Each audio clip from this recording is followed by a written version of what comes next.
Assalamualaikum warahmatullahi wabarakatuh. Segala puji bagi Allah, Tuhan seru sekalian alam. Sholawat dan salam atas junjungan kita baginda Nabi Muhammad Sallallahu Alaihi Wasallam.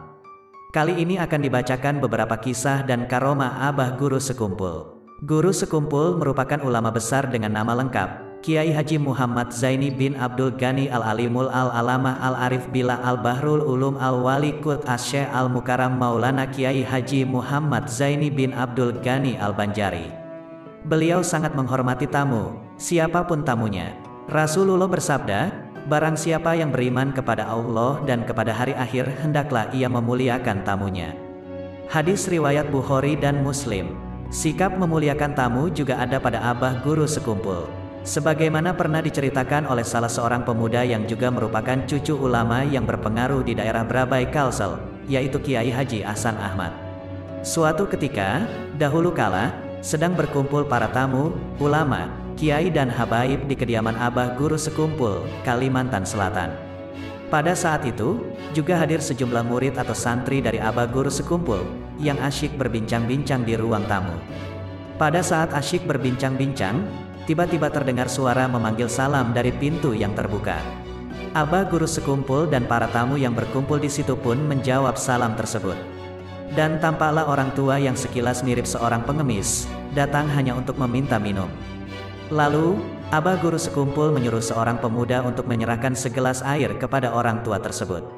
Begitu selesai meneguk air, orang tua mengucap Alhamdulillah, dan menyerahkan gelas yang masih banyak sisa airnya.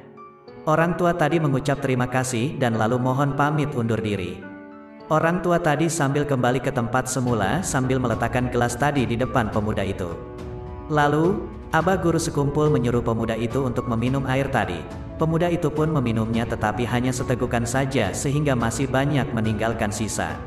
Abah Guru Sekumpul berkata, siapa yang mau meminum bekas orang tua tadi? Dipersilahkan, kata Abah Guru Sekumpul kepada para tamu. Namun, tampaknya semua hadirin atau tamu yang ada, tampaknya tidak beranjak. Namun, entahlah, malas atau apa karena mungkin air tadi bekas dari seorang tua yang tampangnya mirip pengemis. Beberapa saat kemudian, Abah Guru Sekumpul menyuruh lagi kepada pemuda itu untuk menghabiskannya. Karena hormat, ia pun menghabiskan air itu hingga habis tidak bersisa. Setelah sedikit menghela nafas, Abah Guru Sekumpul berkata kepada semua tamu yang hadir pada saat itu, adakah yang tahu, siapakah kakek yang mirip pengemis itu tadi? Para tamu pun menjawab, bahwa tidak mengetahuinya. Lalu Abah Guru Sekumpul berkata bahwa kakek mirip pengemis yang datang meminta minum tadi adalah Nabi Khidir. Setelah mendengar ucapan Abah Guru Sekumpul, para tamu yang hadir langsung berebut untuk mengambil gelas bekas minuman yang dipakai Nabi Khidir tadi. Dan mengisinya kembali dengan air untuk bersama-sama secara bergantian minum untuk mengambil berkah. Kiai Haji Muhammad Zaini Abdul Ghani Al-Banjari, akrab disapa Guru Sekumpul, dikenal luas karomah-karomahnya di Nusantara, bahkan sampai Timur Tengah. Terbukti ketika acara haul beliau, ratusan ribu peziarah datang dari berbagai penjuru di Nusantara dan negara asing. Ini salah satu bukti betapa Guru Sekumpul mempunyai keistimewaan yang sangat besar, bahkan sampai sekarang tidak pernah dilupakan.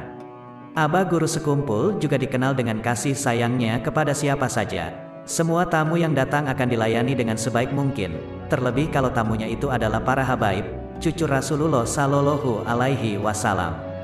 Pada suatu hari, datang rombongan para habaib dari berbagai daerah ke Kalimantan Selatan, tepatnya ke kediaman Abah Guru Sekumpul.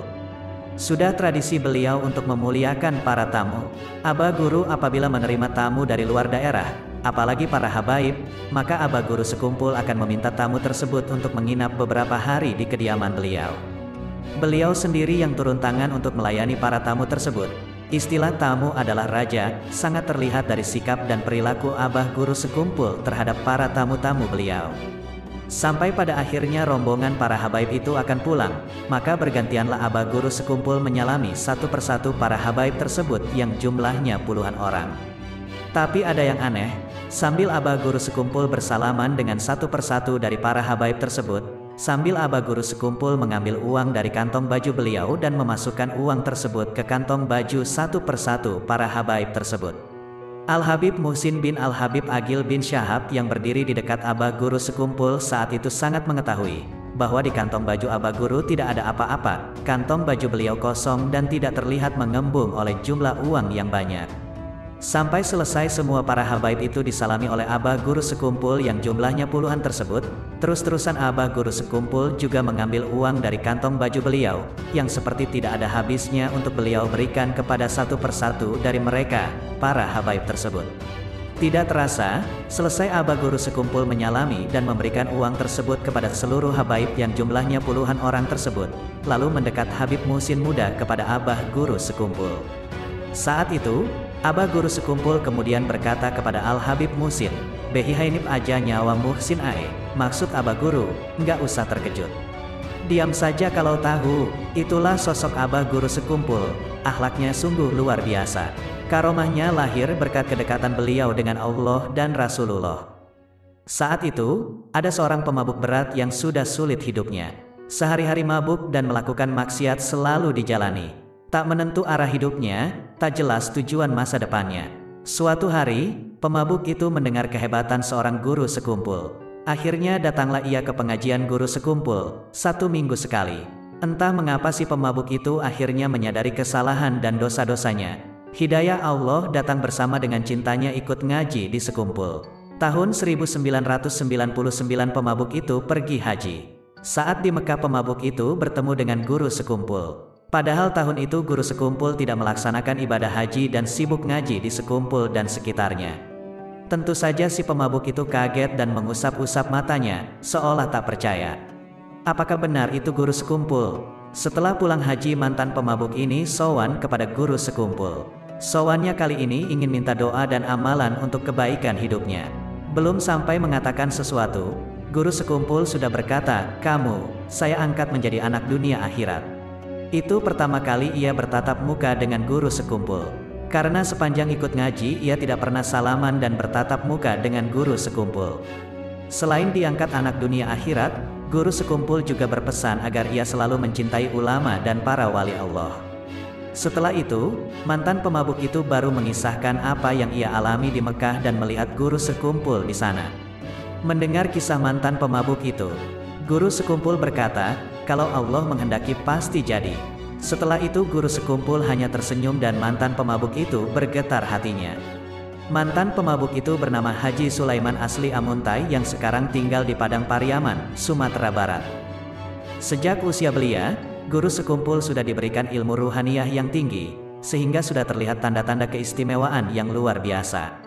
Walaupun tampak tanda ruhaniyahnya sejak kecil, guru sekumpul muda tetap fokus belajar tanpa henti. Beliau adalah pembelajar sejati, waktunya dihabiskan untuk ngaji dari satu guru menuju guru berikutnya. Guru pertama secara ruhani adalah Syekh Ali Junaid Berau bin Qodi Haji Muhammad Amin bin Mufti Haji Jamaluddin bin Syekh Muhammad Arsyad Al-Banjari. Selain itu, guru sekumpul juga ngaji kepada Kiai Haji Muhammad Syarwani Abdan, Guru Bangil, kemudian Guru Bangil menyerahkan kepada Kiai Hamid Pasuruan, kemudian Kiai Hamid Pasuruan menyerahkan kepada Kiai Falak, kemudian Kiai Falak menyerahkan kepada Sayyid Muhammad Amin Qutbi, kemudian Sayyid Muhammad Amin Qutbi menyerahkan kepada Syekh Muhammad Arsyad bin Abdullah Al-Banjari, yang selanjutnya langsung dipimpin oleh Rasulullah Shallallahu Alaihi Wasallam. Atas petunjuk Syekh Ali Junaid Berau juga, guru sekumpul belajar kepada Haji Muhammad Gadung bin Haji Salman Al-Farisi bin Qodi Haji Mahmud bin Asyah binti Syekh Muhammad Arsyad Al-Banjari mengenai masalah Nur Muhammad. Maka dengan demikian, di antara guru beliau tentang Nur Muhammad antara lain adalah Haji Muhammad tersebut di atas. Dalam usia lebih kurang 10 tahun, beliau sudah mendapat khususiyah dan anugerah dari Allah berupa kasyaf hissi, yaitu melihat dan mendengar apa-apa yang di dalam ataupun yang terdinding. Sewaktu beliau siyahah, yaitu berjalan-jalan di hutan, maka rumput-rumputan memberi salam kepada beliau dan menyebutkan manfaatnya untuk pengobatan dan sebagainya. Begitu pula batu-batuan dan besi. Kesemuanya ini tidaklah beliau perhatikan dan hal-hal yang demikian itu beliau anggap hanya merupakan ujian dan cobaan. Dalam usia kurang dari 14 tahun atau tepatnya masih duduk di kelas 1 sanawiyah, beliau telah dibukakan oleh Allah Subhanahu wa Ta'ala suatu futuh tatkala membaca tafsir. Beliau adalah seorang yang sangat mencintai para ulama dan orang-orang soleh. Hal itu tampak ketika beliau masih kecil, di mana beliau selalu menunggu di tempat yang biasanya Haji Zainal Ilmi bin Abdus Samad Al-Banjari dalam pagar yang beliau lewati pada hari-hari tertentu ketika hendak pergi ke Banjarmasin, semata-mata hendak bersalaman dan mencium tangan Tuan Guru Haji Zainal Ilmi bin Abdus Samad Al-Banjari dalam pagar. Di masa remaja itu pula, beliau pernah bermimpi bertemu dengan Sayyidina Hasan dan Sayyidina Husain, keduanya cucu Rasulullah Shallallahu Alaihi Wasallam, yang keduanya masing-masing membawakan pakaian dan memasangkan kepada beliau lengkap dengan sorban dan lainnya. Diceritakan warna pakaian itu adalah yang pink dan putih. Saat itu, beliau diberi nama oleh keduanya dengan nama Zainal Abidin. Beliau pernah berkunjung ke rumah Kiai Hamid Pasuruan, Habib Hamid bin Abdullah Basyaiban, di Pasuruan, Jawa Timur. Saat itu, Kiai Hamid menyambut gembira kedatangan beliau. Gubernur Kalimantan, demikian kata Kiai Hamid Pasuruan. Yang dimaksud Kiai Hamid adalah wali kutub dari Kalimantan. Beliau adalah seorang ulama yang menghimpun antara syariat, thorikat, dan hakikat, dan juga seorang yang hafiz Quran dan tafsirnya, yaitu tafsir Al-Quran Jalalain. Al-Fakir, guru sekumpul, guru bangil, Kiai Haji Muhammad Syarwani bin Haji Abdan, dan guru Padang, paman beliau, yakni Kiai Haji Muhammad Seman bin Haji Mulya, adalah tiga bersaudara dunia dan akhirat, kata guru sekumpul suatu saat. Guru bangil pernah berkata kepada guru Seman, "Kamu sama Zaini di sekumpul, lah saya ini sendirian di bangil." Guru bangil mengucapkannya sambil menangis. Diceritakan juga, suatu hari guru bangil berkata kepada guru Seman, di mana saat itu guru bangil sambil meletakkan dahi ke paha guru Seman. "Aku sebentar lagi mau pulang. Aku minta doa kepada kamu," kata guru bangil. "Inggih pun guru, ulun, aku, doakan," jawab guru Seman. Kemudian guru Seman berkata kepada guru Zaini sekumpul, "Setelah guru bangil pulang, nanti giliran aku yang pulang. Doakan akulah," kata guru Seman kepada abah guru Zaini sekumpul. "Inggih pun, saya doakan guru," jawab guru sekumpul. Guru sekumpul adalah seorang ulama yang termasuk zuriat Syekh Muhammad Arsyad bin Abdullah Al-Banjari, Datuk Kalampayan, yang menghidupkan kembali amalan-amalan serta tarikat yang diamalkan Syekh Muhammad Arsyad bin Abdullah Al-Banjari. Karena itu, majelis pengajian yang beliau laksanakan, baik majelis taklim maupun majelis amaliyahnya, majelis maulid yang dilaksanakan rutin tiap malam Senin di Musola Ar-Raudah Sekumpul, dan majelis burdah yang dilaksanakan rutin tiap malam Jumat di Musola Ar-Raudah Sekumpul, adalah seperti majelis Syekh Abdul Qadir Al-Jailani. Beliau adalah satu-satunya ulama di Kalimantan, bahkan se-Indonesia, yang mendapat izin untuk mengijazahkan tarikat Samaniyah. Karena itu, banyak yang datang kepada beliau untuk mengambil ijazah tersebut, bahkan bukan cuma ijazah tarikat Samaniyah saja yang beliau ijazahkan, tapi juga ijazah tarikat Idrisiyah dan tarikat Aidarusiyah juga beliau ijazahkan kepada kita semua. Bukan saja dari Kalimantan, bahkan yang datang dari Jawa dan daerah lainnya. Dikisahkan, pada suatu malam tahun 1997, saat itu, guru sekumpul mendapatkan isyarat ilham dari Allah melalui mimpi. Dalam mimpinya, guru sekumpul didatangi perempuan yang membawa racun untuk membunuhnya. Guru sekumpul hanya memandangi perempuan itu, tidak sampai meminum racunnya. Kisah mimpi itu kemudian diadukan kepada pamannya, yakni Kiai Haji Seman Mulya. "Malam tadi saya mendapatkan mimpi, ada seorang perempuan yang hendak meracuni saya." "Benarkah itu, paman?" tanya guru sekumpul. "Betul itu. Nanti pada pengajian hari Sabtu, akan ada seorang perempuan yang memberi air kepadamu," jawab pamannya. Guru Seman adalah paman guru sekumpul. Guru Seman juga dikenal sebagai sosok ulama yang mempunyai kebijaksanaan yang agung. Guru Seman juga punya karomah yang luar biasa. Akhirnya, hari Sabtu itu datang juga. Setelah pengajian usai, ada seorang perempuan datang memberikan air zam-zam yang ditulisi hanya untuk guru sekumpul. Air racun itu tetap diterima guru sekumpul, tapi kemudian dibuang. Setelah dibuang, air itu mengeluarkan asap kimia. Asapnya tidak banyak, karena asapnya juga racun yang mematikan.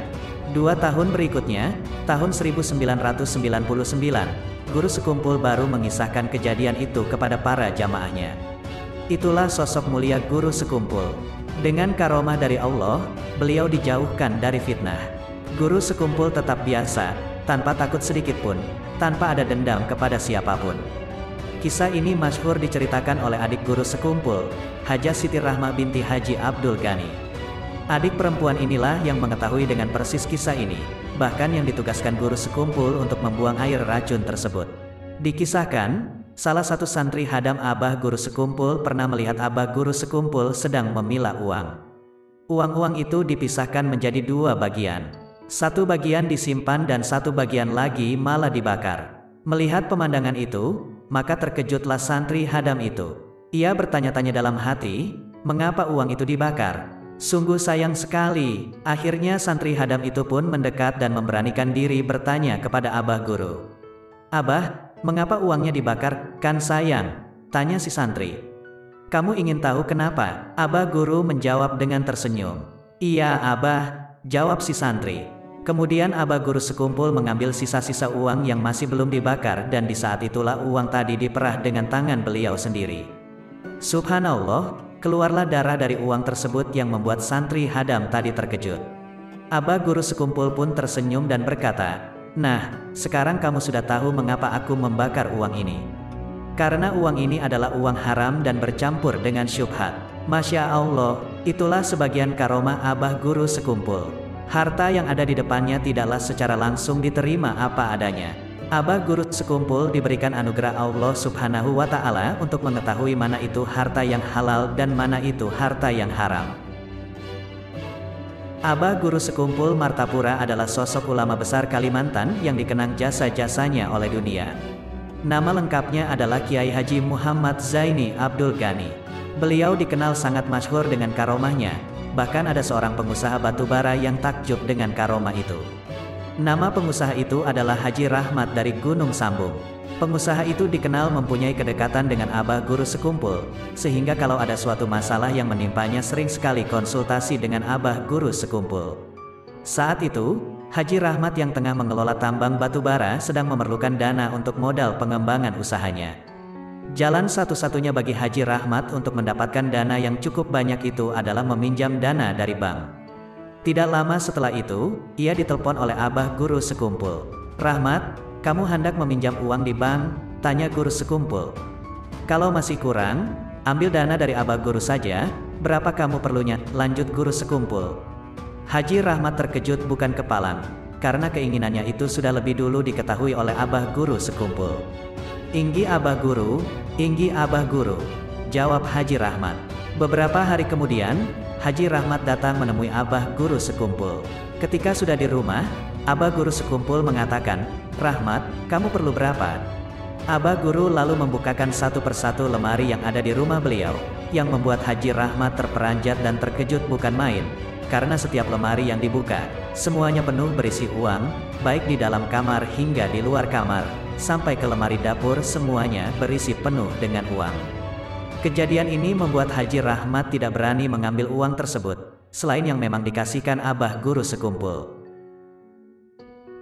Suatu hari, salah seorang murid guru sekumpul yang berasal dari Pengaron melihat buah pisang yang ada di belakang rumahnya sudah masak. Buah pisang itu nampak besar dan ranum, karena tumbuhnya dari pohon yang subur di tepi sungai Pengaron. Sebagai murid yang baik, ketika itu terbetik di hatinya niat untuk menyerahkan sebagian buah pisang tersebut kepada abah guru di Keraton Martapura. Pada suatu saat yang sudah ditentukan, berangkatlah ia ke Martapura sambil membawa sebongkah buah pisang untuk sang abah guru tercinta, tepatnya di kampung Keraton Martapura, tempat tinggal guru sekumpul saat itu. Sesampai di rumah abah guru dan berbicara seperlunya, maka sang murid pun menyerahkan pisang tersebut kepada abah guru. Namun, abah guru dengan santun dan halus menolak pemberian tersebut. "Tolong pisang ini dibawa bulik pulang aja, karena nanti ditanam, dikubur, di tanah, jangan dimakan, karena pisang ini bukan punya kamu. Ingatkan kamu, bahwa pisang ini larut, terbawa, di banyu sangkut, tertahan, di belakang rumah kamu, tumbuh sampai berbuah, jadi bawa bulik, pulang aja pisang, jangan ada yang memakannya." Mendengar jawaban abah guru ini, sang murid kemudian terperangah dan bergetar hatinya. Sang murid sudah lupa dengan peristiwa detil itu, karena sudah lama sekali. Sang murid juga tidak sampai begitu teliti menelusuri asal-usul buah pisang itu. Hatinya bergetar dipenuhi ribuan pertanyaan yang menggelayut dalam benaknya. Sepulangnya sang murid ke Pengaron, berdasarkan yang disampaikan Aba Guru, ia melakukan dengan penuh ketaziman. Ia mendapatkan pelajaran yang berharga agar berhati-hati pada harta benda yang diperoleh dari mana datang dan sumbernya. Begitulah para waliullah menjaga perutnya dari makanan dan minuman yang syubhat, apalagi makanan dan minuman yang haram. Allah senantiasa menjaga para walinya dari perbuatan yang diharamkannya dan menjadikan seseorang yang berjiwa bersih dan suci dari sesuatu yang tak menyucikan. Jutaan jamaah guru sekumpul mempunyai latar belakang yang beragam, mulai dari kalangan santri, pejabat, petani, bahkan sampai para preman dan para wanita klub malam. Suatu hari, pada tahun 1990, Aba Guru sekumpul menerima tamu kurang lebih 11 orang wanita nakal yang bekerja di tempat hiburan malam. Ke-11 wanita ini bermaksud minta nasihat dan petuah dari Abah Guru. Dengan agak gemetar mereka satu persatu menceritakan kenapa mereka sampai tercebur ke dunia hitam. Sebagian mengisahkan diri mereka terpaksa bekerja karena membiayai anak-anaknya yang masih kecil. Ada yang terpaksa bekerja karena mengongkosi orang tua yang sudah tua renta. Ada yang untuk menghidupi keluarga, sekolah, dan lain-lain sebagainya. Setelah satu persatu bercerita, Aba Guru sekumpul kemudian diam sejenak dan berkata, "Kalian tahu, sebenarnya pekerjaan kalian semua ini mulia." Spontan semua wanita ini terkejut mendengar ucapan Aba Guru dan tiba-tiba mereka menangis semua. Suasana jadi mengharukan dengan isak tangisan para wanita ini. Mereka tidak menyangka akan kata-kata yang keluar dari lisan Aba Guru yang sedemikian santun lembut sangat menyentuh ke dalam hati mereka. Lalu Aba Guru berkata lagi, "Hanya saja kedudukannya sajalah yang salah." Para wanita itu makin bergetar hatinya. Isak tangis mereka masih belum mereda, bersimpuh mencari solusi hidup di hadapan Aba Guru. Aba Guru kemudian masuk kamar dan keluar lagi sambil membawa sesuatu sembari menyaksikan isak tangis para wanita itu.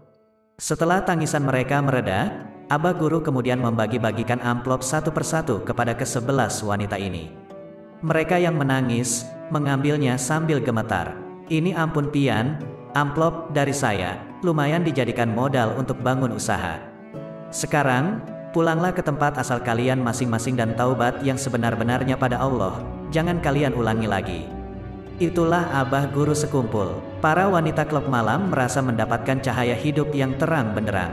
Abah Guru sama sekali tidak menghujat, apalagi menghina mereka. Semua diperlakukan penuh kasih sayang dan ditunjukkan jalan hidayah Allah Subhanahu wa Ta'ala. Sosok ulama adalah pewaris para nabi. Dari ulama, manusia mengenal makna dan nilai dari ajaran Nabi Muhammad Sallallahu Alaihi Wasallam. Makanya, kita dianjurkan untuk selalu berdekatan dengan para ulama. Kalau dekat dengan ulama, kita juga bisa dekat ajaran yang disampaikan ulama yang tentu saja mengantarkan kita menuju hidayah Allah Subhanahu wa Ta'ala dan cinta, mahabbah, kepada Rasulullah. Kalau para ulama yang kita kasih itu jauh, atau malah sudah wafat, bisa jadi kita bisa tetap bertemu mereka dalam mimpi. Kalau memang ternyata nikmat pertemuan itu hadir dalam mimpi, maka tafsirkanlah mimpi. Bagaimana menafsirkannya? Mari kita nikmati penjelasan seorang waliullah Abah Guru sekumpul Martapura. Apabila engkau bermimpi seorang guru, ulama, yang engkau kenal, guru itu memberikan nasihat kepada engkau di dalam mimpi tadi, maka laksanakanlah. Tapi, jangan ria dan sumah. Jangan ingin minta lihat kepada orang lain. Jangan ingin minta didengar orang lain. Sesungguhnya jika engkau bermimpi seorang guru dan engkau tidak memberitahukannya ke orang lain, insya Allah engkau akan dapat madat, syafaat, pertolongan dari guru itu. Demikian kata Abah Guru sekumpul dalam suatu kesempatan. Sementara itu, Abah Guru Zuhdi mengatakan, apabila engkau bermimpi seseorang, wajah seseorang di dalam mimpi itu mirip sama orang yang kita kenal. Dan seseorang itu berkata, "Aku Rasulullah," maka pertanda orang itu wali kutub. Ada lagi pesan guru sekumpul, kalau kita bermimpi seorang guru dan guru itu memberikan nasihat yang tidak kita mengerti, hendaklah jangan sampai orang tahu dan jangan berkata-kata aku bermimpi guru. Nanti suatu saat kita akan tahu hikmah di balik mimpi itu. Itulah pesan beliau, siapapun yang bermimpi bertemu seorang guru, jangan sumah. Jangan minta tangguh sama orang. Jangan minta nilai sama orang. Jangan minta puji sama orang. tutupi sebagaimana aib kita. Suatu saat kita pasti tahu apa yang guru nasihati di dalam mimpi kita itu. Yang pastinya jika kita bermimpi seorang guru, apalagi guru itu ulama besar dan seorang waliullah, pertanda kita disayangi dan dirindukan guru itu. Terkadang nasihat yang beliau sampaikan di dalam mimpi itu menjadi sulit kita pahami. Tapi suatu saat pasti kita bisa memahaminya sendiri, bukan dari orang lain. Asalkan kita cukup diam dan tutupi jika kita bermimpi seorang guru. Insya Allah kita dapat madad, pertolongan, dari guru itu. Menurut Syekh Yusuf bin Ismail An-Nabhani dalam kitab Jami'u Karomatil Aulia menyebutkan bahwa kata al-wali punya makna yang sama dengan al-qorib, yang berarti orang yang dekat. Dalam Khazanah Tasawuf, wali adalah predikat atau pencapaian yang sangat tinggi dalam perjalanan manusia, bahkan tertinggi yang dapat dicapai manusia biasa menuju Allah Subhanahu wa Ta'ala. Derajat kewalian pada dasarnya tidak begitu saja diberikan, tetapi melalui perjalanan panjang menuju Sang Khalik. Buah dari takwa dan taat yang dilakukan terus-menerus. Dan untuk mencapai derajat itu orang harus melalui syariat yang dijalani secara istiqomah, dilakukan dengan penuh penghayatan melalui tarekat, hingga menemukan kedalaman hakikat. Imam Al-Qushairi menyebutkan beberapa ciri-ciri seorang wali dalam kondisi kesadarannya, tidak sedang berasyik masyuk dengan Allah, antara lain. 1. Mengerahkan segala kemampuannya untuk memenuhi hak-hak Allah. 2. Menyebarkan kasih sayang kepada segala makhluk, tanpa ada rasa benci. 3. Konsisten menanggung penderitaan dan cobaan. 4. Sangat berkeinginan agar semua makhluk ini selamat. 5. Menghindarkan diri dari segala yang menyusahkan orang lain. Jika kita melihat keseluruhan perjalanan hidup guru sekumpul, maka nampaknya beliau telah memenuhi klasifikasi seperti itu. Beliau telah diyakini sebagai waliullah. Tapi benarkah beliau seorang wali? Hanya Allah dan para walinya yang tahu. Hanya saja kenyataan yang terlihat menunjukkan bahwa beliau mendapat pengakuan yang luas di kalangan ulama sebagai waliullah. Sebenarnya sejak masa kecil, sudah ada tanda-tanda bahwa beliau akan menjadi orang besar. Bahkan ketika beliau masih dalam kandungan banyak hal aneh yang terjadi. Di antaranya ketika itu ibu beliau melihat cahaya seperti bulan purnama turun menuju ke pangkuannya. Saat mengandung tidak ada sedikit pun rasa berat atau rasa sakit sampai beliau melahirkan. Ketika mengidam, jika ingin makan sesuatu, ibunda beliau selalu bermimpi di waktu malamnya makan buah itu, sehingga di pagi harinya sudah merasa puas. Guru sekumpul memang dikenal sejak kecil sebagai orang yang mahfuz, dijaga dari berbagai hal yang mengarah kepada kemaksiatan. Secara kasat mata, banyak kejadian yang menunjukkan hal itu. Beliau pun selama hidupnya tidak pernah ihtilam, yaitu mimpi basah, yang menunjukkan tibanya usia balik. Balik beliau hanya diketahui dengan usia. Walhasil, sebagai seorang wali, beliau dikaruniai karomah yang cukup banyak. Dan itu memang sudah menjadi rahasia umum, yang kesemuanya menunjukkan keabsahan makam kewalian beliau. Di antara karomah beliau yang bisa disebutkan di sini antara lain. Di suatu malam usai pengajian, yang pada saat itu masih di kampung keraton, seperti biasa guru seringkali masih duduk di ruang tamu untuk melayani beberapa murid yang ingin menanyakan berbagai hal.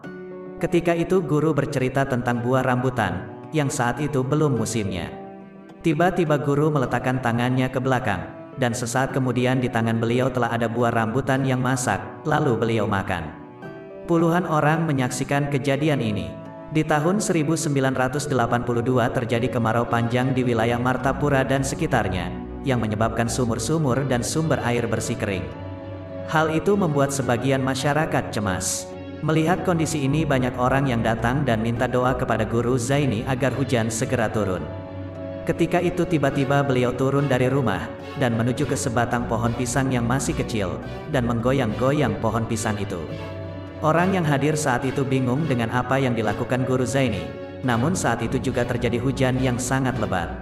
Sehari menjelang pelaksanaan haul Syekh Muhammad Arsyad Al-Banjari yang berpusat di desa Dalam Pagar, Martapura, jalanan ke tempat acara digenangi banjir. Panitia sempat gelisah, karena jika banjir tetap terjadi hingga besok maka acara tidak berlangsung mulus, dan banyak orang yang tidak bisa hadir. Namun anehnya, ketika di hari pelaksanaan haul menjelang Guru Zaini lewat jalan itu sudah bersih dari banjir. Dan sepulang guru dari acara, jalan itu kembali digenangi hingga beberapa hari. Suatu ketika di keraton, Guru Zaini terima tamu. Tamu itu pura-pura minta air yang didoakan alias banyu tawar. Ketika berhadapan, ternyata orang itu memukul ke arah guru. Namun tiba-tiba orang itu terpental, kemudian duduk. Orang itu mencoba berdiri dan nampak ingin melarikan diri, namun tidak bisa bergerak sedikit pun. Ia tidak bisa berbuat apa-apa, selain pasrah dengan apa yang akan terjadi. Guru kemudian menyuruhnya pulang, baru dia bisa berdiri dan pulang. Tuan Guru Haji Muhammad Aini atau yang sering dipanggil Guru Ayan Pematang Karangan Rantau menceritakan bahwa saat beliau berkunjung ke keraton, Guru Zaini berucap kepada Guru Aini, "Yan, ikam hendak, engkau ingin melihat kebesaran Allah Ta'ala kah?" Guru Aini mengangguk mengiyakan. Seketika itu Guru Zaini yang sedang duduk bersila itu terangkat dari tempat duduknya hingga beberapa meter. Tidak lama kemudian turun kembali ke tempat semula. Suatu saat di tengah pengajian, guru berdiri dan langsung berteriak, "Api, api, lakas pajahi, pajahi. Api, api, cepat padamkan, padamkan." Ternyata saat itu tengah terjadi kebakaran besar di Kota Baru, Pulau Laut. Suatu malam di sekumpul, Guru Zaini tiba-tiba bicara pada istri beliau, bahwa ia kepingin makan ikan baung. Sedangkan ikan itu biasanya dijual di siang hari saja dan saat itu pun belum musimnya. Namun aneh, tak lama sesudah itu ada tamu entah dari mana yang datang yang menyerahkan ikan baung yang masih segar. Seorang jamaah pengajian yang rutin datang ke majelis Guru Zaini di keraton, Guru Muhammad Tatakan, ketika ingin berangkat, tidak punya uang untuk ongkos taksi ke Martapura. Karena masih punya ayam yang meski itu satu-satunya, maka dijuallah ayam itu. Walhasil, akhirnya minggu siang beliau sudah di Martapura, untuk sowan dengan guru. Kebetulan siang itu guru lagi terima tamu. Sebelum Guru Muhammad ini bicara, guru sudah menyerahkan sejumlah uang sambil bilang, "Ini gasan ganti ayam pian, dan gasan ongkos taksi pian." Sang tamu cuma bisa melongo bingung dan mengucap terima kasih. Masih di keraton, saat itu majelis pembacaan kitab tafsir Marahul Labid. Ada jamaah di luar rumah, persisnya di bawah pisang yang sedang merokok.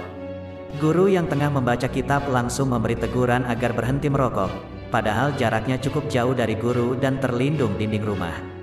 Kejadian seperti ini juga sering terjadi saat majelis sudah berpindah ke sekumpul. Suatu hari, ada seorang pemuda yang terkenal dengan kenakalannya, bertato, pecandu alkohol, dan titel buruk yang lainnya. Entah kenapa, di siang hari Ahad saat itu, dia ingin sekali pergi ke sekumpul untuk menghadiri pengajian Kiai Haji Muhammad Zaini Abdul Ghani, Aba Guru Sekumpul. "Aku harus berangkat, walau tanpa ada uang sepeser pun. Aku yakin berkah beliau mampu mengatasi masalah keuangan ini." Maka berangkatlah pemuda itu, tanpa sarung, hanya pakai celana levis lusuh, baju kaos, dan kopiah butut, karena pakaian muslimin satu pun dia tidak punya. Sampai di depan gang, baru saja sekitar 5 menit kurang, tiba-tiba sebuah sedan berhenti persis di depan dia dan orang di dalam sedan itu membuka pintu mobilnya sambil berkata, "Mau ke sekumpul? Ya, ayo naik aja temanin saya." Maka pemuda itu pun naik dengan sedikit bingung dan heran karena baru pertama kali dia naik sedan mewah. Bingung dan heran kenapa orang ini tahu bahwa dia mau ke sekumpul, padahal dia berpakaian layaknya seorang preman. Di dalam mobil tersebut hanya ada dia dan bapak itu. Singkat cerita, sampailah pemuda itu ke sekumpul tepat di depan Masjid Pancasila. Baru saja pemuda turun dan ingin mengucapkan kata terima kasih, secara tiba-tiba mobil tersebut menghilang. Belum selesai kebingungannya, tiba-tiba ada suara yang menegur, "Nak, mau ke pengajian guru sekumpul ya?" "Ya udah naik aja ke becak bapak," kata bapak tersebut. Maka pemuda itu naik, dengan pikiran yang bingung, apa yang sebenarnya terjadi. Sesampai di muka gang Hijrah, pemuda itu diturunkan oleh bapak tersebut. Kejadian yang seperti tadi terulang kembali. Bapak tukang becak itu pun menghilang, entah kemana perginya. "Mungkin ini semua berkah Aba Guru untuk aku," kata pemuda itu berucap dalam hatinya. Maka pemuda itu pun masuk ke dalam acara. Ada kedamaian dalam hatinya, ada kesejukan, kedamaian batin yang selama ini tidak pernah ia dapatkan. Maka ia pun duduk di antara para jamaah yang lain, tertunduk. Setiap kata yang Aba Guru Sekumpul sampaikan dia resapi dan dengan sendirinya air mata pemuda itu jatuh membasahi pipinya. "Semua harus kuakhiri dunia hitam ini," ucap pemuda itu di dalam hati. Secara tiba-tiba ada seorang bapak-bapak menepuk pundaknya dan memberi sebuah amplop putih. Lantas bapak itu berkata, "Ini dari Aba Guru, terimalah." Pemuda itu menangis terharu sambil memeluk bapak-bapak tersebut. "Terima kasih banyak, Pak." "Berterima kasihlah sama Abah Guru," sahut bapak-bapak itu. Tertulis di amplop itu nama pemuda tersebut dengan jelas dan benar beserta BIN-nya, nama bapaknya. Padahal si pemuda tersebut baru pertama kali ke tempat Abah Guru. Terus kenapa Abah Guru jadi tahu?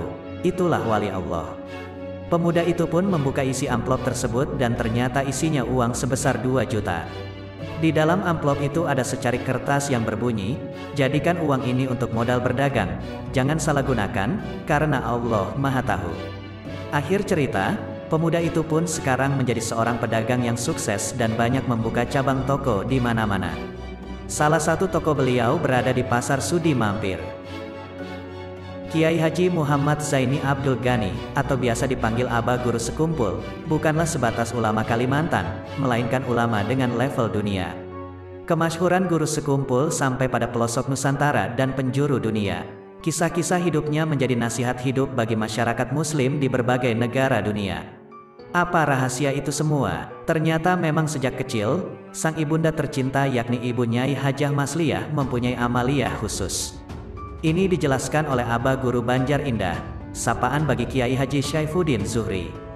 Guru Banjar menceritakan amalan yang dibaca oleh ibunda Abah Guru Sekumpul, Hajah Masliyah, ketika Abah Guru Sekumpul masih kecil. Hal ini diberitahu oleh Nyai Hajah Masliyah ketika ditanya apa amalan beliau sehingga Abah Guru Zaini menjadi ulama besar. Di antara amalan khusus Nyai Hajah Masliyah adalah membaca surah Al-Insyirah sebanyak 17 kali, kemudian ditiupkan di atas kepala anak sebelum subuh. Apa rahasia amalan itu? Tak lain adalah karena keutamaan surah Al-Insyirah itu sendiri. Pertama, diberikan kelapangan dalam hidup. Rasulullah bersabda, "Barang siapa membaca surah Al-Insyirah seperti ia mendatangi saya, serta saya mengambil kesempatan maka menjadi suatu kelapangan dariku." Kedua, diberikan kemudahan dalam mencari rezeki. Bacalah surah ini selesai melaksanakan salat fardu, selesai berzikir kepada Allah Subhanahu wa Ta'ala, insya Allah akan dimudahkan semua urusan oleh Allah Subhanahu wa Ta'ala. Ketiga, diberikan kekayaan yang melimpah agar hidup jadi lebih baik. Mulai saat ini bacalah surah Al-Insyirah selesai salat fardu sebanyak 40 kali. Amalkanlah sampai 7 hari berturut-turut. Insya Allah akan diberikan rezeki oleh Allah Subhanahu wa Ta'ala. Keempat, dimudahkan untuk mendapat pekerjaan. Untuk yang susah mendapat pekerjaan, coba dirikan salat sunnah mutlak 2 rakaat. Bacaan surah dalam salat itu bebas mengikut kemampuan kita. Setelah selesai salat, bacalah surah Al-Insyirah sebanyak huruf dari surah itu. Itulah keutamaan surah Al-Insyirah yang menjadi keyakinan Ibu Nyai Hajah Masliyah, sehingga mampu melahirkan Guru Sekumpul menjadi ulama besar yang diakui dunia. Setiap manusia pasti menginginkan hartanya banyak dan berkah. Bukan hanya itu, manusia juga ingin memiliki keluarga yang harmonis dan bahagia. Di sini, Abah Guru Sekumpul memberikan nasihat bagi kita semua agar mengamalkan zikir dan amaliyah supaya kita cepat kaya harta yang barokah dan supaya rumah tangga harmonis untuk menggapai akhirat yang bahagia. Abah Guru Sekumpul mengatakan, di setiap mau masuk ke dalam rumah, di depan pintu ucapkan Assalamualaikum kalau ada orangnya di dalam. Kalau tidak ada orangnya di dalam, maka ucapkan Assalamu alaina wa ala ibadillahis salihin. Kemudian setelah baca salam tadi, maka bacalah surah Al-Ikhlas, Qul huwallahu ahad, 3 kali sambil berjalan masuk ke dalam rumah. Dengan melakukan itu, lanjut Guru Sekumpul, insya Allah tidak sampai setahun maka akan dapat sugih, kaya harta yang barokah. Tidak hanya yang membacanya yang kaya harta, tetangganya pun ikut kaya harta berkat bacaan tadi. Adapun amalan supaya rumah tangga harmonis, di setiap mau masuk rumah bacalah ayat kursi cukup 1 kali saja. Insya Allah rumah tangga jadi harmonis, damai, rukun dan aman dalam rumah tangga, tegas Abah Guru Sekumpul. Ternyata pesan Abah Guru Sekumpul ini bukan sembarang nasihat, karena hal itu telah disabdakan oleh junjungan kita, Nabi besar Muhammad sallallahu alaihi wasallam. Sahal bin Sa'ad radhiyallahu anhu berkata, seorang laki-laki datang kepada Nabi Muhammad sallallahu alaihi wasallam dan ia mengadukan kefakiran yang menimpanya.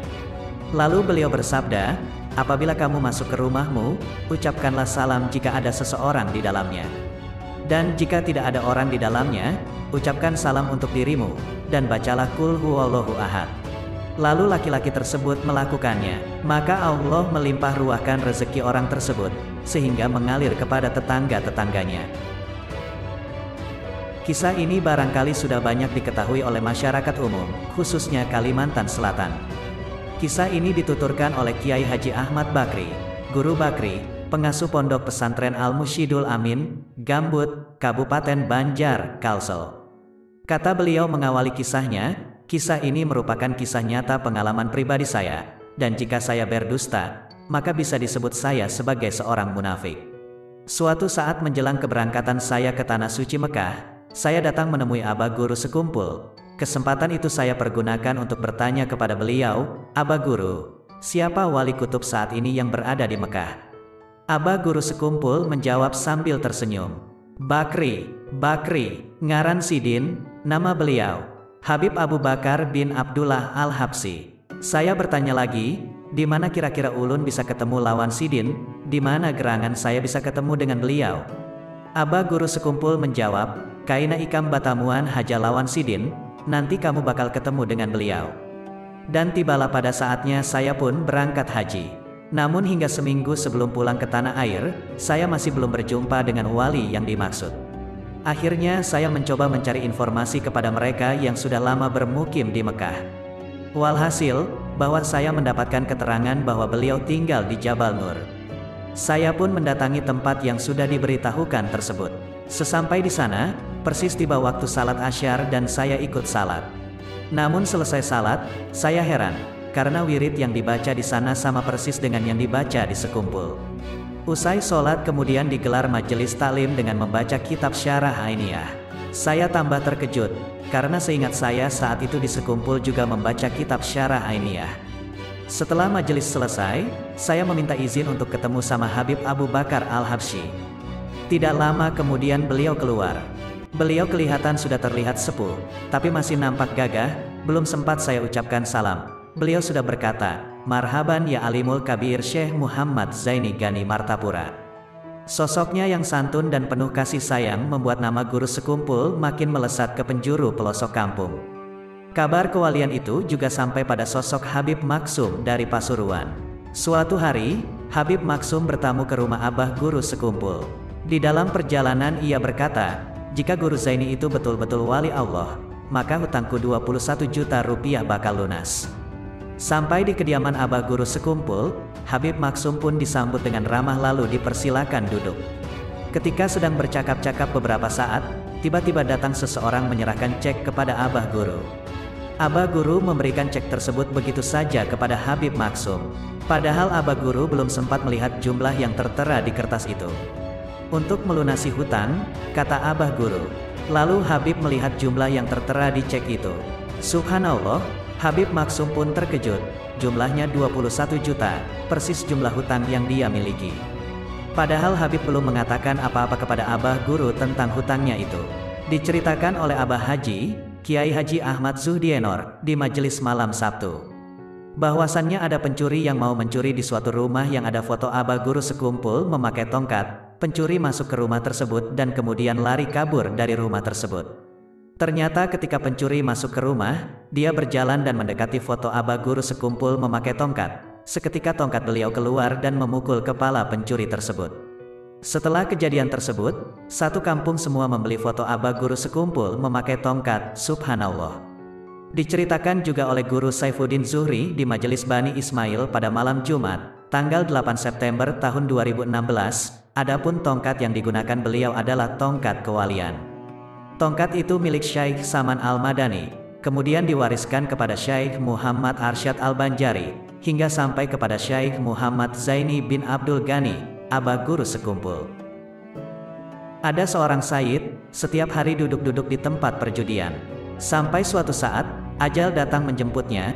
Orang-orang kampung tidak ada yang tahu siapa dia sebenarnya. Di saat wafatnya, hanya istri dan anaknya yang menghadapi jenazahnya. Tidak ada satu tetangga pun datang. Tidak ada satupun tetangga yang mau memandikan, mengkafani, mensholatkan jenazahnya. Sang istri menangis melihat keadaan suaminya. Sang istri kemudian berdoa, "Ya Allah, bagaimana dengan jenazah suamiku? Apakah aku buang ke sungai Mahakam ini, atau aku biarkan sampai membusuk?"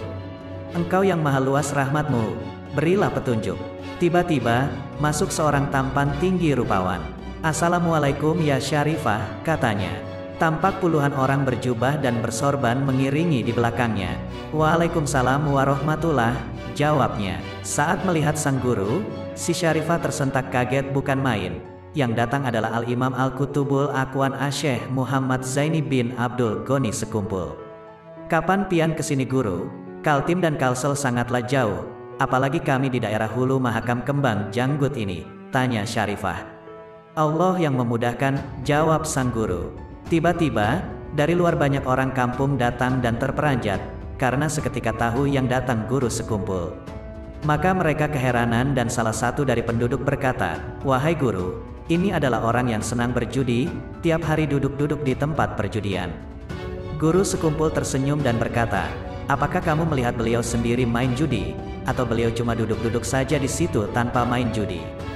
Beliau ini yang tiap hari kalian lihat di tempat perjudian adalah seorang zuriat keturunan Rasulullah Shallallahu Alaihi Wasallam. Beliau ini yang jadi penyandang bala, bencana, di kampung sini. Beliau ini yang setiap malam pada saat kalian tidur beliau bangun dan sholat tahajud mendoakan kalian. Beliau juga yang rela setiap hari duduk di tempat perjudian berzikir dan memohon ampun untuk para penjudi agar mereka sadar. Tapi kalian tidak tahu, kalian cuma melihat dengan pandangan zahir saja, beliau tidak terkenal dalam pandangan masyarakat bumi tapi sangat terkenal di langit. Maka para penduduk menjerit dan menangis, yang biasa berjudi langsung sujud dan memohon ampun kepada Allah. Lalu jenazah beliau dimandikan, dikafani dan disolatkan lalu diantar ke pemakaman. Hujan pun turun dengan derasnya usai pemakaman. Jangan lagi kalian berkelakuan seperti itu, biar bagaimanapun zahirnya kalau sudah wafat harus sama sangka baik dengan makhluknya Allah Subhanahu wa Ta'ala. Dan hati-hati, kalau itu zuriyah Sayyidil Wujud Sallallahu Alaihi Wasallam. Kalau tadi tetap dibiarkan seperti itu, sampai Syarifah itu sakit hati, tenggelam nanti desa kalian ini. Murka Rasulullah, murka juga Allah Subhanahu wa Ta'ala. Setelah itu, Abah Guru Sekumpul beserta rombongan pamit pulang naik kapal. Tapi ada yang aneh, kapal yang ditumpangi Abah Guru Sekumpul beserta rombongan itu tidak ada di Kaltim. Sepertinya itu kapal Alam Jabarut, kata Habib Hussein Alaidrus, Singa Mahakam.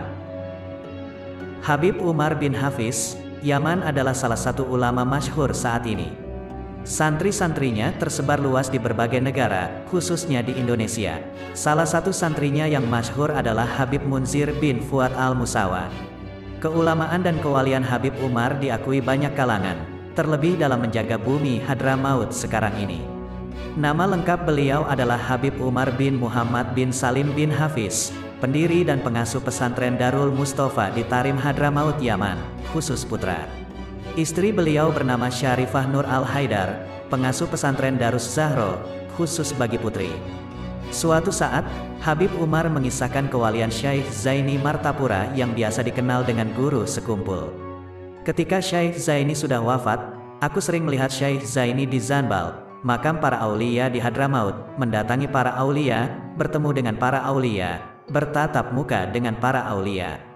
Ketika wafatnya Syekh Zaini tahun 2005, aku lihat langit terbelah, para malaikat semuanya turun mendatangi Syekh Zaini, tegas Habib Umar yang dikenal sangat lembut dan ramah.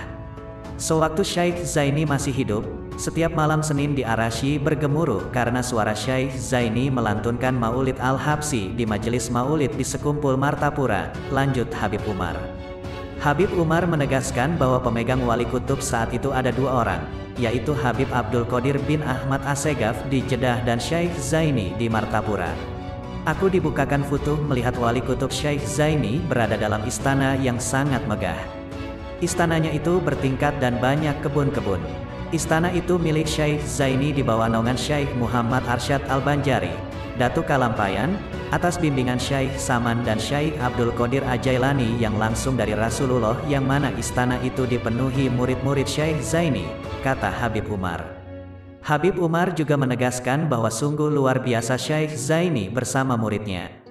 Beruntunglah orang yang jadi murid Syekh Zaini dan yang mengikuti jejak langkahnya. Aku pun kalau datang ke Banjar pasti ziarah ke kubur Syekh Zaini minta berkat beliau. Itulah sebagian dawuh Habib Umar saat beliau nginap di asrama haji Banjarbaru tahun 2009. Tahun 2009, Habib Umar datang ke Banjar bersama istri beliau.